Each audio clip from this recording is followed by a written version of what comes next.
4, versículo 4 até o versículo 6. Amém ou não amém? 4, 4. Amém, diz a palavra, vamos ler. 2 Coríntios, capítulo 4, versículo 4 até o 6. Diz a palavra: nos quais o Deus deste século cegou os entendimentos dos incrédulos, para que lhes não resplandeça a luz do evangelho da glória de Cristo, que é a imagem de Deus. Porque não nos pregamos a nós mesmos, mas a Cristo Jesus como o Senhor, e a nós mesmos como vossos servos por amor de Jesus. Em algumas Bíblias diz escravos por amor a Jesus. Porque Deus, que disse que das trevas resplandecesse a luz, é quem resplandeceu em nossos corações, para a iluminação do conhecimento da glória de Deus na face de Jesus Cristo. Amém? Oremos. Pai, em nome de Jesus, obrigada pela leitura da palavra viva do Senhor, pelas santas escrituras, Senhor. Eu te agradeço, meu Deus e meu Pai, que esta palavra viva, ela alcance nossos corações, ela dê entendimento, Senhor, para cada um, para cada pessoa, alcance, Pai, vidas de forma que haja desejo de transformação, Senhor, para melhor, porque uma vida com Jesus é uma vida para melhor.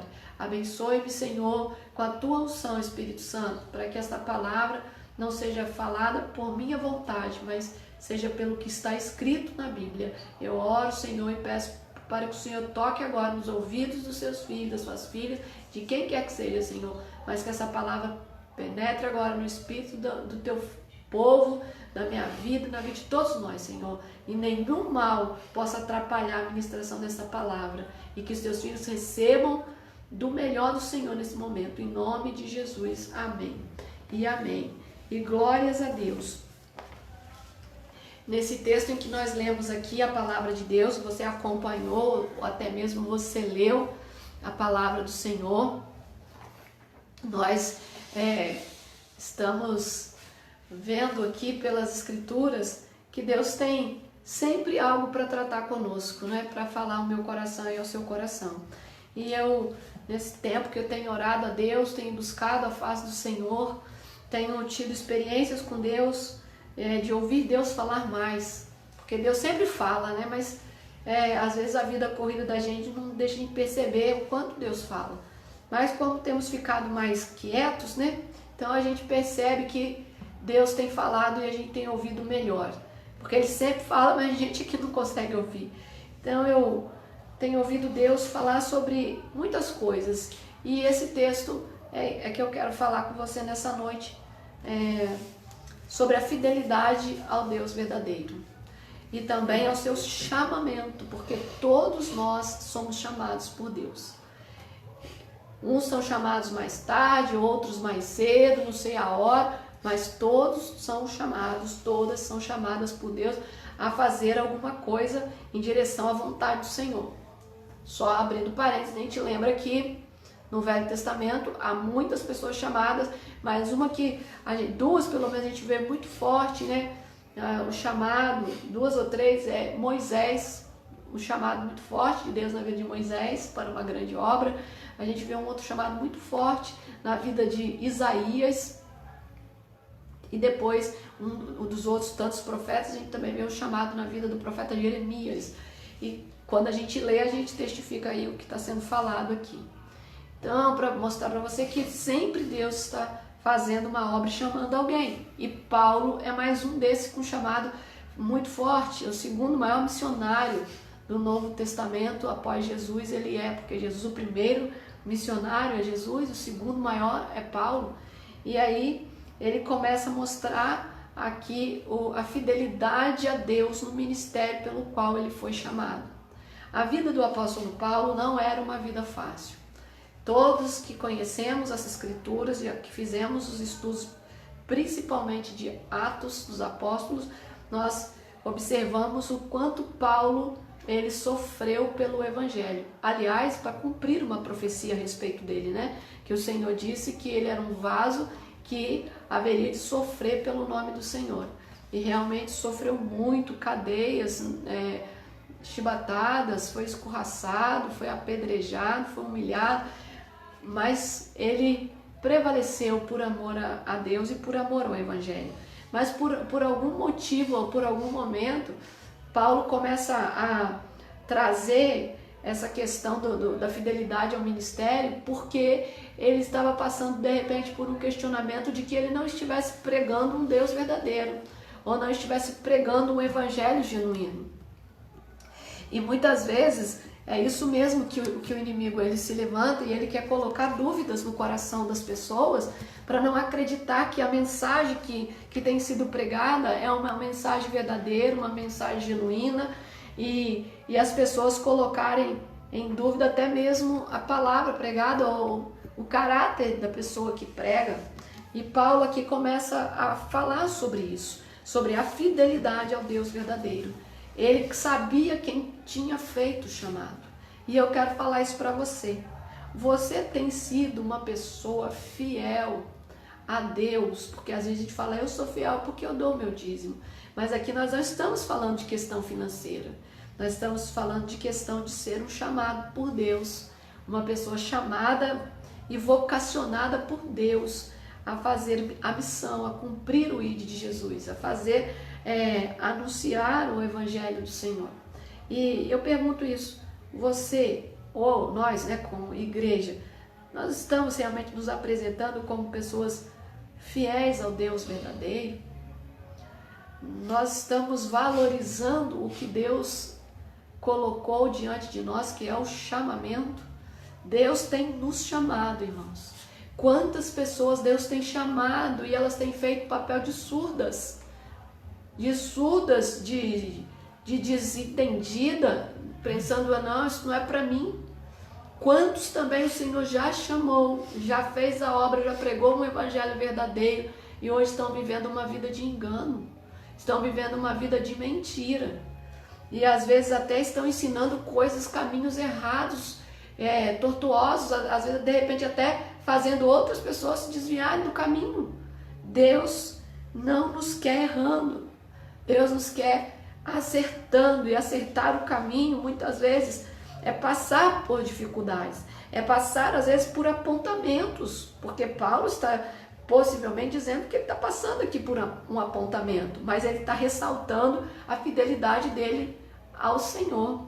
E eu quero desafiar você que tem sido fiel a permanecer, e você que não é, a desejar ser fiel, e você que já foi e não é mais, que você peça misericórdia para Deus e fala, Senhor, me traga de volta para esse caminho da fidelidade, do chamado, do serviço.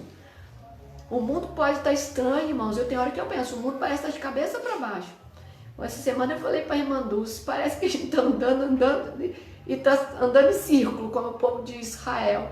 Parece que não está saindo do lugar. Às vezes dá essa sensação. Mas ainda dá tempo de fazer a obra de Deus. Ainda dá tempo de ser fiel ao Senhor. Enquanto nós estamos como igreja na terra, ainda tem o chamado dele para a tua vida e para a minha vida. Então Paulo vai dizendo, olha, ele está apresentando uma explicação, uma conclusão, a partir do que ele já tinha dito em outros textos, lá de Coríntios, ele já tinha dito sobre o ministério dele. E esse ministério dele é o ministério do Novo Testamento. Qual é o ministério do Novo Testamento, irmãos? Ministro e ministra de uma nova aliança. E ele está se apresentando como esse ministro de uma nova aliança. Que voltando, sempre estou repetindo a mesma coisa, esse ministro, a ministra da nova aliança, está no ano de 2020 selado por um novo pacto. Nós estamos vivendo o ano do pacto. E eu penso, meu Deus, quando o Senhor deu esse tema, o ano do pacto, não tinha tema melhor para o Senhor nos dar. Porque nesse ano está podendo ver quem serve Deus de verdade e quem não serve. Quem ama a Deus de todo o coração e quem não ama, quem leva a Deus a sério nas mais profundas intenções no coração e quem não leva. Quem está vivendo em amor com o Senhor em profundidade, quem está na superficialidade. Quem está aliançado com o Senhor pelo sangue de Jesus e está temendo o poder desse sangue, quem não está. Uma certa vez lá no livro do profeta Malaquias, que é o último profeta menor do Velho Testamento, esse profeta, ele diz, olha, o Senhor está falando assim, vai chegar aquele dia que o Senhor vai fazer a diferença entre quem serve e quem não serve. E Deus está começando a mostrar isso para nós, irmãos.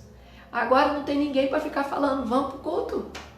Irmão, hoje você não vai na escolinha dominical? Irmã, amanhã você não vai no discipulado? Não tem ninguém para ficar exageradamente falando isso para nós. Está cada um tendo que cuidar da sua vida espiritual, da sua fidelidade com Deus, do seu compromisso com Ele, do seu chamamento dado por Ele, da forma que a palavra requer de nós, posicionamento, para ver quem serve e quem não serve. E aquele que é cristão de verdade que não é. Porque estar no ambiente de culto, né, naquele ambiente, no templo, facilita a demonstração de ser cristão. E depois dali a gente vive até uma outra vida esquisita, estranha, não de acordo com a palavra, mas agora estamos muito guardados por Deus dentro dos nossos lares, nos nossos dias de culto, e aí Deus está vendo no oculto, no profundo, quem é e quem não é. E Paulo, ele está fazendo uma conclusão de quem ele é. Ele diz, olha, eu sou um servo do ministério da nova aliança. Nós, igreja, também somos uma igreja do ministério da nova aliança no Novo Testamento. Nós somos do ministério do Espírito. E qual é o ministério do Espírito Santo? O ministério da reconciliação. Quando nós somos agência de pregação da palavra, de levar esperança, ou levar a verdade que liberta, que transforma, que salva, livra, limpa e leva para o céu, quando nós somos usados pelo Espírito Santo para levar essa verdade, esse ministério da vida, porque o ministério do Espírito Santo é o ministério da vida, porque ele nos religa a Deus na pessoa de Jesus. A Bíblia diz que outrora nós éramos inimigos de Deus. Então o Senhor, o Espírito Santo foi lá nas trevas, foi lá no mundo e nos achou da forma que a gente vivia. O Espírito Santo nos tomou pela mão, nos limpou e continua nos limpando, porque ainda tem coisa para sair da gente. O Espírito Santo foi nos limpando, tirando muita sujeira de dentro do nosso coração, de dentro dos nossos pensamentos, e foi nos trazendo, até que chegou o momento ideal que a palavra foi pregada, impactou nossa alma, nosso coração, e a gente aceitou Jesus. Esse é o ministério da vida, é o ministério do Espírito. Esse é o ministério que Paulo estava anunciando, né? Ser fiel. E a igreja é chamada por Deus também a andar debaixo do ministério do Espírito da vida, que é o Espírito Santo, do ministério da justiça de Deus. Quando o Senhor colocou Jesus lá no madeiro, então o Senhor tem chamado, como chamou Paulo, chamou ele para o ministério da aliança, chamou para o ministério da vida, que é o ministério do Espírito, chamou para o ministério da justiça, que é pregar Jesus Cristo, morto e ressurreto dentre os mortos no terceiro dia, e dizer que Ele é Senhor do céu e da terra, tem um nome sobre todo o nome, não tem outro jeito de se ligar com Deus se não for por Ele, oração nenhuma tem poder se não for no nome dEle, o novo e vivo caminho, como diz Hebreus 10:19, está aberto para todos nós por causa do sangue dEle. Se não for pelo sacrifício dEle, não há salvação, não há vida eterna. Nós temos que ser fiéis a esse ministério de justiça, que Jesus transformou toda maldição em bênção naquela cruz. Então nós precisamos, como Paulo, ter essa fidelidade, pregar essa verdade, um ministério glorioso, um ministério de liberdade, porque ser livre é saber que tem um monte de coisa para fazer aí e a gente escolheu não fazer porque elas não edificam a nossa vida espiritual, elas não nos levam para o céu, elas não nos aproximam de Deus e elas não fazem de nós testemunhas vivas do nome de Jesus. Então, o ministério da liberdade é o ministério que Paulo pregava. porque com Cristo nós somos livres. E dizia, isso confirma lá em João 8,36, se o Filho, pois, nos libertar, verdadeiramente nós somos livres.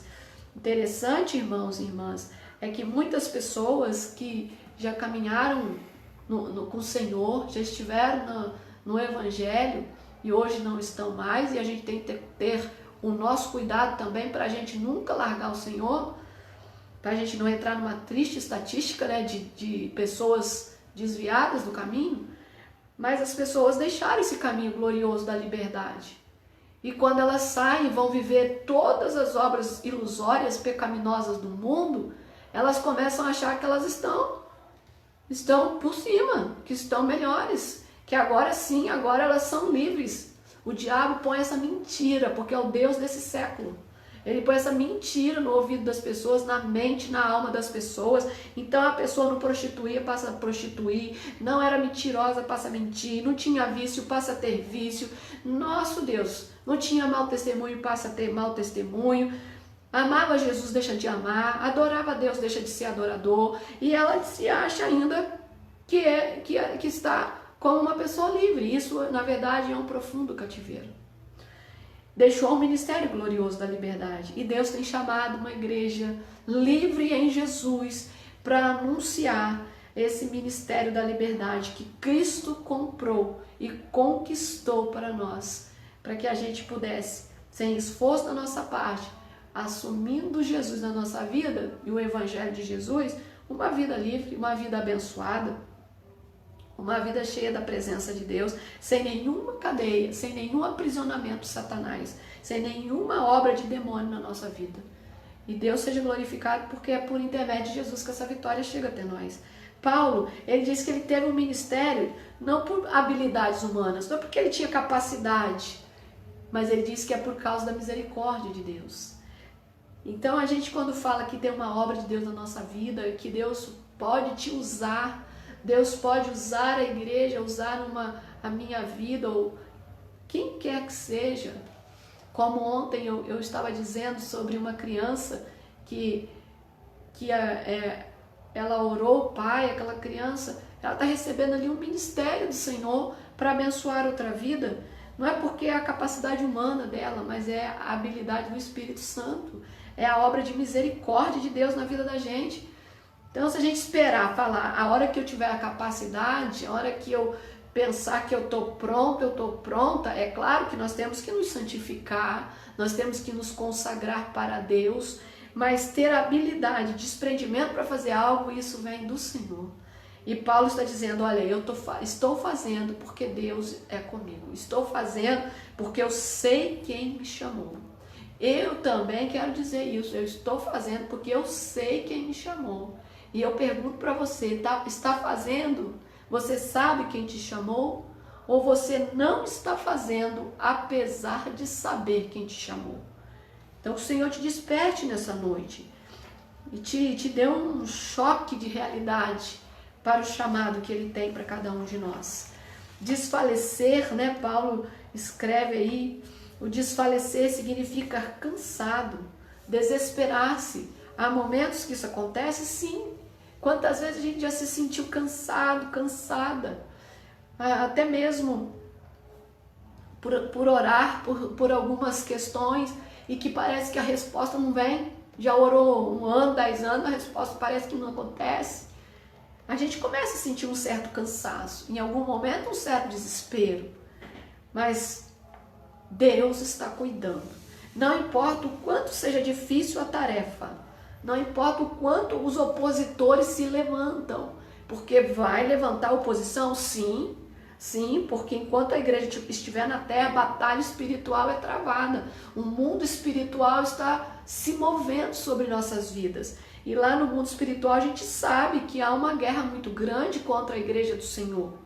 Mas a gente sabe também que do nosso lado está o Senhor dos Exércitos, o Todo-Poderoso. Paulo não saiu e largou, bateu em retirada e falou, não, então já que eu estou sofrendo essa oposição, estão questionando a minha fidelidade a Deus, então sabe o que eu vou fazer? Eu vou embora, eu vou largar tudo. Quantas vezes a gente já ouviu isso na igreja, irmãos? A pessoa ficou chateada com uma coisa, com outra, e não gostou de uma atitude, ou recebeu um não da liderança, sei lá, alguma coisa nesse sentido. Então a pessoa pega e, não, eu vou embora, eu vou fazer outra coisa, até vou para outro ministério, vou para outro rebanho. Ela deixa de ter ousadia diante de coisas que vão se opondo. De repente é uma prova que Deus está dando para aperfeiçoar o nosso caráter, e a gente não está enxergando isso.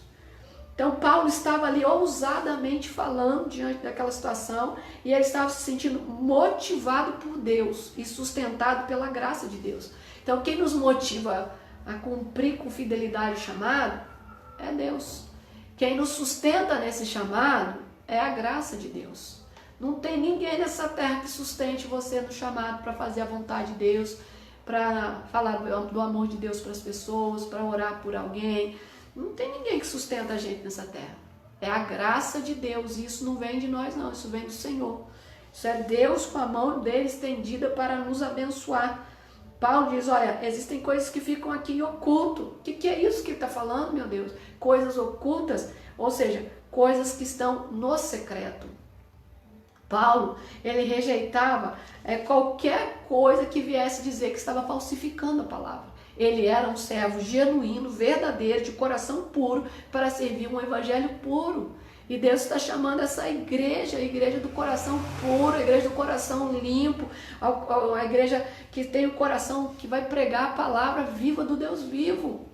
Irmãos e irmãs, quantas e quantas vezes Deus tem olhado para o nosso coração e tem visto que em algum momento não está limpo. E Deus está chamando uma igreja para pregar de coração limpo e sem mudar um travessão, uma vírgula, um ponto final da palavra de Deus. Nós não precisamos ficar preocupados se a palavra ela vai deixar alguém feliz ou vai deixar alguém pensativo ou confrontado com a realidade. E alguns às vezes ficam até raivosos porque a palavra vem de encontro, a palavra chama atenção, a palavra exorta. Nós não podemos ficar preocupados com isso, porque a palavra de Deus, a Bíblia não é romântica. A palavra não é uma história de contos de fada. Ela é a realidade daquele que quer ir para o céu e quer levar outras pessoas a irem para o céu. Eu às vezes não sempre ouço pessoas dizerem isso para mim. Ah, você é uma pessoa que prega muito conserto. Irmão, quem não vai se consertando, possivelmente perde o céu. Então nós precisamos pregar conserto mesmo. Claro que existe palavra de esperança, existe palavra de consolo, existe palavra de paz, mas a palavra do conserto é para quem quer ir para o céu. E nós precisamos ter fidelidade a essa palavra e não mudar nada nela para agradar pessoas. Nós temos que fazer a vontade de Deus, e muitas vezes fazer a vontade de Deus é contrariar sentimentos, é contrariar pensamentos, mas o final dele, o resultado é vida eterna com Deus. Aparentemente, Paulo pode ter sido acusado, você também, mas a gente não pode baixar a guarda.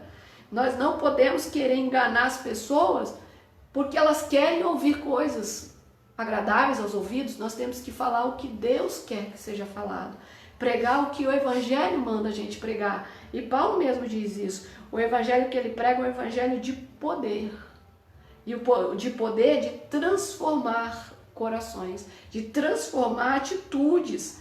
O apóstolo Paulo está defendendo o ministério dele. Você também precisa defender o seu ministério. O seu ministério é fazer a vontade de Deus, adorar a Deus, ter aliança com Ele, mas levar o evangelho para outras pessoas. E esse evangelho, esse ministério que ele defendia, está baseado na palavra de Deus. Porque o ministério, na verdade, não é nosso. Nós somos apenas as ferramentas de Deus, somos apenas os instrumentos de Deus. E hoje, quem sabe, essa ferramenta está parada, essa ferramenta está guardada em um canto, essa ferramenta está meio que enferrujando. Hoje é noite do Senhor polir essa ferramenta que é a sua vida. polir a minha vida também como uma ferramenta nas mãos de Deus, para cumprir um ministério, cumprir uma obra que o Senhor tem conosco, em nome de Jesus. A palavra diz que os ímpios, aqueles que não têm Jesus, eles têm uma barreira, eles vivenciam essa barreira a ser transpassada. E que barreira é essa que Paulo está dizendo? O Deus deste século cegou a mente das pessoas. E quando ele diz os ímpios, são todos que não têm Jesus, ou pensam que têm Jesus, mas estão vivendo uma vida fora do propósito. Então, ele diz assim, Paulo diz, olha, o Deus desse século cegou a mente deles. O que é cegar a mente, meus irmãos? É tirar todo o entendimento, porque a capacidade de pensamento nosso está na nossa mente. Então veio o Espírito com obra de engano, com as obras de Satanás. E às vezes o que o mundo pensa, por uma verdade óbvia, é um tremendo engano. Quantas vezes agora nós estamos ouvindo as pessoas dizerem assim, o que importa agora é ser feliz, o que importa agora é toda forma de amor, o que importa agora é fazer o que a gente pensa, o que a gente quer, cada um agora com a sua verdade. Irmãos, esse tipo de pensamento tem levado as pessoas a uma vida de engano, porque se importa agora é você viver do jeito que você quer, o que mais a Bíblia vai nos interessar? O que mais vai interessar viver uma vida segundo os padrões do Evangelho? Então as verdades do mundo não servem para a igreja. E até Tiago escreve isso. Se eu quiser as verdades do mundo, eu vou me tornar amiga do mundo. Se eu me tornar amiga do mundo, vou me tornar inimiga de Deus. E quem é inimigo de Deus está afastado dele. Então até podemos desejar fazer a obra, mas não vamos conseguir. E tem muitas pessoas que estão vivendo com a mente cegada pelo Deus desse século. E o Deus desse século, de letra minúscula, é Satanás. E Jesus mesmo advertiu a igreja através de João. Ele diz, o mundo jaz no maligno. O mundo nunca esteve na luz. Ele esteve em trevas e ele continua nas trevas. Como muitas vezes alguns irmãos e irmãs ainda tiram férias de Jesus para dar uma voltinha lá no mundo. Isso é completa treva e é um risco muito grande, porque nessa voltinha o Deus desse século cega a mente dessa pessoa e ela se torna uma pessoa incrédula, totalmente incrédula. E quando se prega para ela se levanta contra a verdade, ela fica brava, ela não gosta de ouvir, sabe que é a verdade, mas rejeita a verdade. Mas, irmã, nós temos que ser firmes na palavra de Deus. Nós não podemos abrir mão, porque sabemos que tem um Deus desse século e ele está aí agindo. Ele está agindo, mas muito superior a ele tem outro que age muito mais através de mim e de você. E esse é Jesus, o Deus de ontem, hoje e o Deus de amanhã. E ele fala sobre a imagem de Deus. Jesus Cristo é o Filho de Deus e você sabe disso, eu também. Ele se revela a nós com a perfeição do nosso Pai.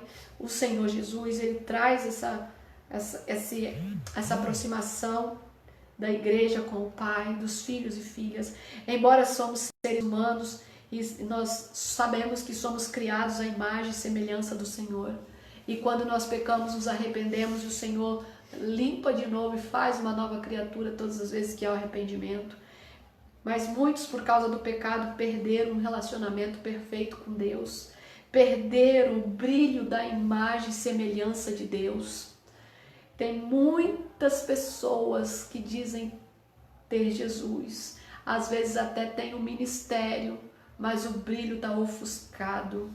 Mas o relacionamento com Deus está prejudicado. Olha para a tua vida nessa noite, analisa você, o que essa palavra está te dizendo. Por isso Jesus Cristo hoje quer restaurar a minha condição e a sua condição de cristão, de sermos originalmente criados em Deus para que a gente possa desfrutar das bênçãos divinas que o Senhor tem na plenitude dele. Ser fiel a Deus, irmãos, não é só para cumprir ministério, é para desfrutar da plenitude de Deus, é estar bem com o Senhor, como nós louvamos o hino aqui, te louvarei, Senhor, não importam as circunstâncias, Senhor. eu vou te louvar, porque eu agora não sou mais servo, sou teu amigo, sou tua amiga. Então, é o ministério da graça, né? O ministério da graça faz essas coisas tremendas na nossa vida. Cristo Jesus, o Senhor, este é a plenitude de Deus habitando no imperfeito. O perfeito habitando no imperfeito. Ou seja, Jesus na sua plenitude, na sua perfeição, habitando em nós, vasos de barro. Conforme diz a palavra, e Paulo mesmo é que diz, vasos de barro, para que a excelência do poder esteja dentro desse vaso. E essa excelência do poder é Jesus. A mensagem de Paulo é que Jesus ele é divino. Nós somos humanos, fracos e falhos. Mas se nós nos voltamos para Deus, nós viveremos.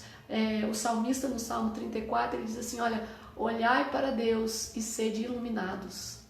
Então, quando a gente está se voltando para Deus, nosso coração é iluminado, nossa alma, nossa mente, a gente tem entendimento da vontade dele, a gente entende as revelações de Deus. E Paulo diz, olha, servos, né? Ele descreve como servos, escravos do Evangelho. Ou seja, ele assumiu para ele essa imposição de estar sendo o mensageiro do Evangelho. E mesmo que não receba nada, mesmo que não tenha elogio nenhum, não tenha reconhecimento nenhum, porque escravo não tem reconhecimento. Você já viu algum escravo ser reconhecido? Não tem reconhecimento. Mas ele diz, ele está se mostrando como escravo do Evangelho a serviço do povo.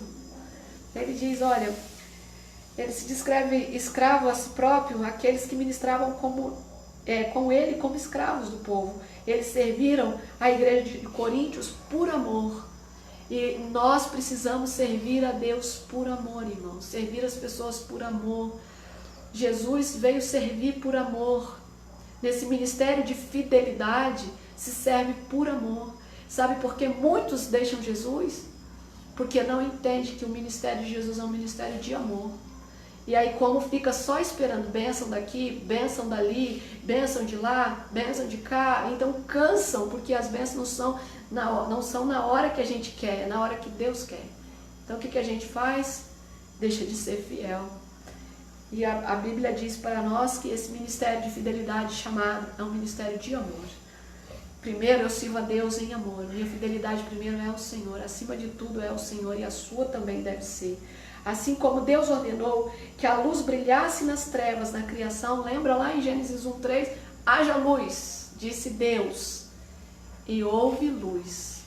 Então o Senhor ordenou lá que houvesse luz. O Senhor continua ordenando que haja luz nas nossas vidas, para que toda treva seja dissipada. A treva da falta de amor, a treva da falta de perdão, tem muita gente que não perdoa, a treva da rebelião, a treva da dúvida, a treva da incredulidade, e a pior treva é a treva do pensamento que foi cegado pelo diabo, porque abandona Deus e vai para a escuridão profunda, vai para o abismo profundo e corre o risco de morte eterna. As pessoas devem ter esse entendimento. Deus, né, acende a luz no coração do povo dele, para que a gente possa ver quem é Jesus. Que hoje o Senhor não só venha a afiar, melhor dizendo, essas ferramentas que somos nós. O Senhor venha restaurar nossa fidelidade ao ministério, mas o Senhor possa jogar uma luz intensa em nossos corações para a gente voltar a enxergar ou a passar a enxergar Jesus Cristo como Ele é, o Filho do Deus vivo, mas também o nosso Salvador amado. As pessoas que não acreditam em Jesus e não recebem essa luz, elas estão cegas pelo diabo. E eu volto a falar aqui, como já falei no culto passado, nós tivemos 160 nomes para intercessão, estão no meu caderno de oração, 160 nomes de várias localidades que as pessoas foram colocando no culto domingo passado, que estão desviadas da presença de Deus. Porque Satanás cegou a mente dessas pessoas. Cuidado, tome cuidado, não deixa nada distrair a sua mente, tirar o seu pensamento das coisas do céu, tirar o seu coração da palavra de Deus, tirar a sua atenção do Evangelho, do conserto, Quem quer Jesus vai ser iluminado pela luz, porque Deus está jogando essa luz em nós. E os cristãos vão ver essa luz. Quem está em trevas, irmãos e irmãs, infelizmente não vê mais nada, não enxerga mais nada. Ela sabe que está errada, mas não quer consertar. Sabe que está no pecado, mas não tem força para sair. Sabe que está aprisionada pelo diabo, mas ela não consegue sair das prisões dele, das algemas dele. Estão lá amargando derrotas, fazendo coisas que Deus se entristece. Por que tudo isso? Porque a mente foi cegada pelo Deus desse século. E o diabo, quando ele trabalha dessa forma na mente das pessoas, ele tira todo o gozo, todo o prazer da gente ser um cristão, uma cristã que tem o coração cheio da presença de Deus. Porque ele sabe que se cegar a mente, ele tira toda a capacidade de entender e enxergar que há um erro e precisa deixar o erro para viver uma vida plena com Deus. Nessa noite, seja fiel a Deus, não hoje só, mas retome o caminho da fidelidade, retome o caminho do serviço ao Deus verdadeiro, do chamado que Deus tem. Não se importe se há opositores. Quem te honra, quem te justifica é Deus. Não esqueça que você está no ministério da nova aliança, está no ministério da vida, está no ministério, como eu disse aqui, da misericórdia, e está sendo sustentado e sustentada pela graça de Deus. A igreja diz sempre assim, o que Jesus falou, ela repete: as portas do inferno não prevalecerão contra a igreja do Deus vivo. Sim, não vai prevalecer. Se a igreja do Deus vivo se posicionar, se a igreja do Deus vivo ela se lançar para Deus, se ela realmente se alinhar, se abraçar com o Senhor. E mesmo que alguém venha nos acusar e falar: você não está falando a verdade, olha que crente que você é, que homem de Deus, que mulher de Deus você é. Se a nossa vida estiver assim, caminhando como nós temos visto a palavra falando com a gente, nada e ninguém vai prevalecer. Quem nos justifica, diz a palavra em Romanos 8, quem nos justifica é Deus. A luz de Jesus está jorrando sobre nós. E nessa noite, deixa Deus alinhar a sua vida, deixa Deus colocar essa ferramenta, né, para funcionar. Deus te usar do jeito que você é, da forma que você é. Em nome do Senhor Jesus. Amém?